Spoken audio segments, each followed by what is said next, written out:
Based on Stephenie Meyer's #1 New York Times bestselling series, Twilight is a cultural phenomenon with a following rivaling the early days of Harry Potter. In a way, we get to take you even further than the book does, because we get to go up in the treetops with Edward. You better hold on tight, Spider Monkey.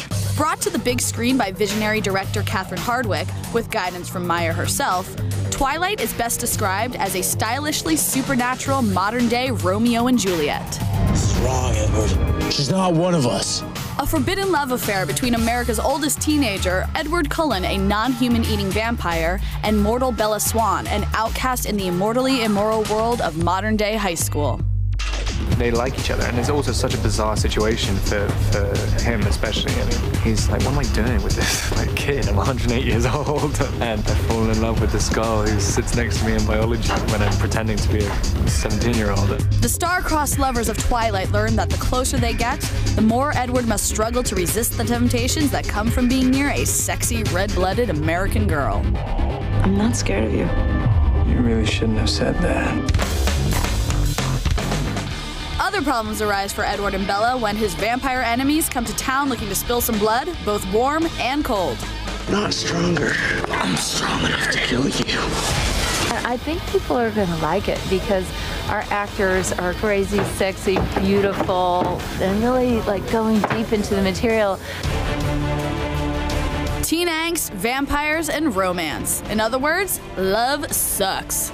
Twilight, in theaters December 2008. Bloodsuck.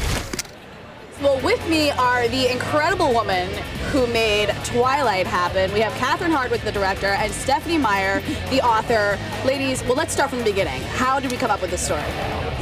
Twilight was a dream that it came out of nowhere. I had no interest in vampires originally, and it was so great. I had to write it down or I was going to forget it. And in that one day, I just fell in love with writing. What made you pick this story?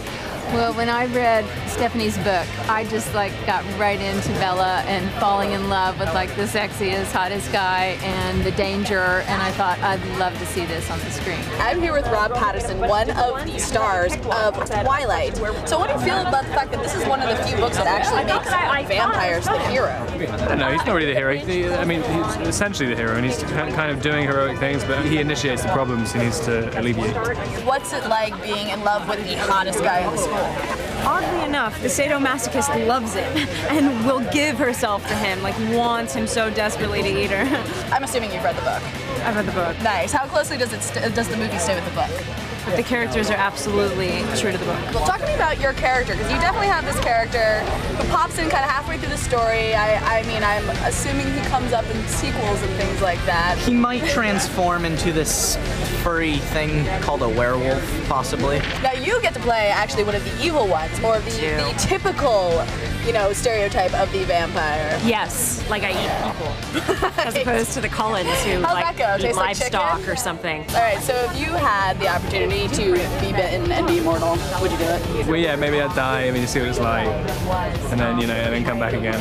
I mean, if I could just turn it off as well. That's like what our movie is about, like the whole question of immortality and the power that it gives you and what it takes away from you. To check out the Twilight phenomenon on the big screen, head to theaters December 12th.